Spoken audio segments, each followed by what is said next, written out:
Hi friends, எல்லோரும் எப்படி இருக்கீங்க? இன்றைக்கி வீடியோவில் என்ன பார்க்க போகிறீங்கன்னா, நம்ம வந்து ஒரு சப்ஜி தான் செய்ய போகிறோம்.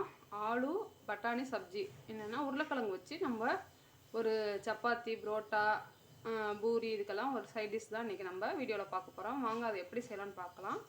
அதுக்கு முன்னாடி என் சேனலுக்கு மறக்காமல் சப்ஸ்கிரைப் பண்ணிடுங்க. வாங்க வீடியோக்குள்ளே போகலாம். இப்போ நான் ஃபஸ்ட்டு ஒரு மிக்ஸி ஜார் எடுத்திருக்கேன். அதில் 2 தக்காளியை வந்து நம்ம பேஸ்ட் பண்ணிட்டு வந்துடலாம். ஃப்ரெண்ட்ஸ், தக்காளி வந்து நல்லா அரைச்சிட்டு வந்தாச்சு. இப்போது அதே மாதிரி இன்னொன்று நம்ம அரைச்சிடலாம். இப்போ திருப்பி இதே மிக்ஸி ஜாரில் ஒரு கைப்பிடி வந்து ஒரு நம்ம கொத்தமல்லி எடுத்து வச்சுருக்கோம். ஒரு பச்சை மிளகா, உங்களுக்கு காரத்தை வந்தப்பல நீங்கள் போட்டுக்கோங்க. ஒரு 2 துண்டு இஞ்சி, ஒரு 5-6 பல்லு பூண்டு, ஒரு பெரிய வெங்காயம். நம்ம இதை அரைச்சிட்டு வந்துடலாம். அதெல்லாம் பேஸ்ட் மாதிரி நம்ம அரைச்சிடணும். இப்போ நம்ம கொத்தமல்லி பேஸ்ட்டும் நம்ம அரைச்சிட்டு வந்தாச்சு. இப்போ கேஸ் பற்ற வச்சு ஒரு கடாயை வச்சுருக்கேன். அதில் ஆயில் கொஞ்சம் நிறையா தான் ஊற்றணும். இப்போ வந்து ஒரு தாளிப்பு கொடுத்துடலாம். இதில் வந்து மிளகு, ஜீரகம், பட்டை, கிராம்பு, ஒரு ஏலக்காய், பிரிஞ்சி இலை இது சேர்த்துடலாம். அடுத்தது ஒரு பெரிய வெங்காயம் கட் பண்ணி வச்சுருக்கேன் பொடியாக, அதையும் சேர்த்துடலாம்.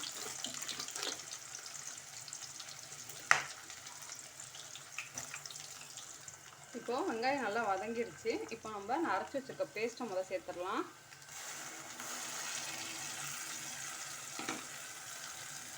நல்லா வதங்கணும். இது வந்து ஒரு நார்த் இந்தியன் டிஷ்ஷு, செம்மையாக இருக்கும். நம்ம சப்பாத்தி, புரோட்டாவோட பூரிக்கு ரொம்ப சூப்பராக இருக்கும். நீங்கள் ட்ரை பண்ணி பாருங்கள்.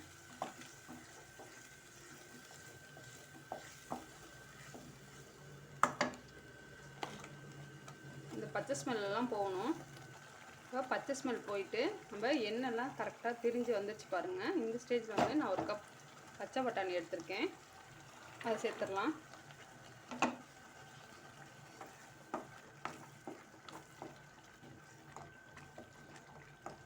இது ஒரு 5 நிமிஷத்துக்கு வேகட்டும்.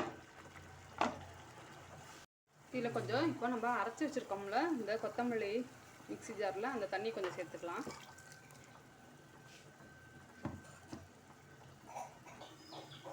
இப்போது நம்ம ஓப்பன் பண்ணி பார்க்கலாம். ஒரு பாதி அளவு இருந்திருக்கும் பச்சை பட்டாணி. இப்போ நம்ம என்ன பண்ண போகிறோம்னா மசாலா ஐட்டம் சேர்க்க போகிறோம். இதில் என்னென்ன சேர்க்குறேன்னா மிளகாத்தூள், மல்லித்தூள், மஞ்சத்தூள், நம்ம வீட்டிலேயே அரைச்ச கரம் மசாலா, அடுத்து ஜீரகத்தூள், இதெல்லாம் சேர்த்துடலாம்.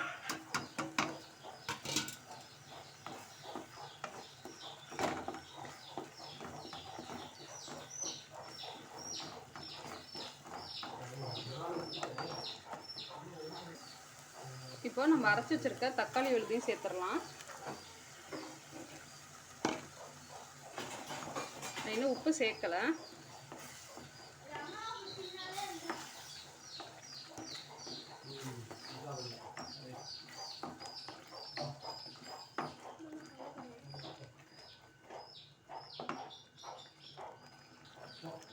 இப்போது நம்ம தக்காளி அரைச்சிருக்கோம்ல, அதோட பச்சை ஸ்மெல்லும் நம்மளுக்கு நல்லா போகணும். நம்மளுக்கு எண்ணெய் வந்து நல்லா பிரிஞ்சு வரணும். அந்த அளவுக்கு நம்ம வதக்கிக்கலாம். ஃப்ரெண்ட்ஸ், இப்போ பார்க்குங்க நம்மளுக்கு எண்ணெய் எப்படி பாருங்கள் பிரிஞ்சு வந்திருக்குன்ட்டு. இந்த ஸ்டேஜில் கொஞ்சம் நம்ம தயிர் யூஸ் பண்ணிக்கலாம்.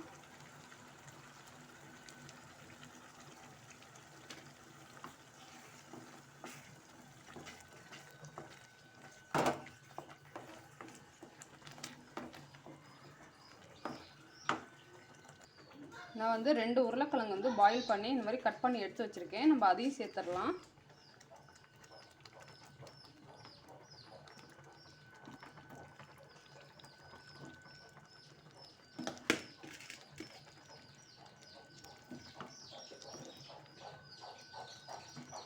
இதை நல்லா கிளறிக்கலாம்.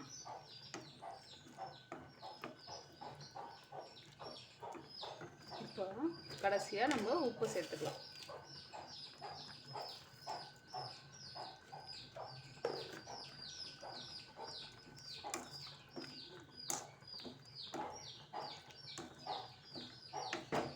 ஃப்ரெண்ட்ஸ் பாருங்கள், பார்க்கவே சூப்பராக இருக்குல்ல.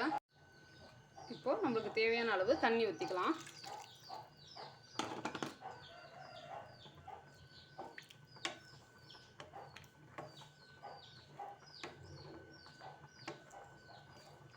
நல்லா கொதிச்சு நம்மளுக்கு உப்பெல்லாம் நம்மளுக்கு உருளைக்கிழங்கு எல்லாத்துலேயும் நல்லா மசாலா எல்லாமே நம்மளுக்கு நல்லா கலந்து திக்காக வரும். அந்த ஸ்டேஜில் நம்ம கேஸ் ஆஃப் பண்ணிக்கலாம். இப்போது நம்ம மூடி போட்டு க்ளோஸ் பண்ணிடலாம். ஒரு 10 நிமிஷம் கழிச்சு நம்ம ஓப்பன் பண்ணி பார்க்கலாம். ஃப்ரெண்ட்ஸ் இப்போ ஓப்பன் பண்ணி பார்க்கலாம் ரெடி ஆயிடுச்சான்ட்டு. பாருங்கள், சூப்பராக ரெடி ஆயிடுச்சு பாருங்கள். நம்மளுக்கு வாசமே அவ்வளோ சூப்பராக இருக்கும் ஃப்ரெண்ட்ஸ். நீங்களும் இந்த மாதிரி உங்கள் வீட்டில் ட்ரை பண்ணி பாருங்கள். இப்போ நம்ம கேஸ் ஆஃப் பண்ணிடலாம். ஃப்ரெண்ட்ஸ், நம்மளோட ஆலு பட்டாணி சப்ஜி சூப்பராக ரெடி ஆயிடுச்சு. பூரியும் அதுக்கு ரெடி ஆயிடுச்சு. நீங்களும் உங்கள் வீட்டில் ட்ரை பண்ணி பாருங்கள். பிடிச்சிருந்துச்சுன்னா லைக் பண்ணுங்கள், ஷேர் பண்ணுங்கள், கமெண்ட் பண்ணுங்கள். மறக்காமல் என் சேனலுக்கு சப்ஸ்கிரைப் பண்ணிடுங்க. நம்ம நெக்ஸ்ட் வீடியோவில் பார்க்கலாம். பாய்.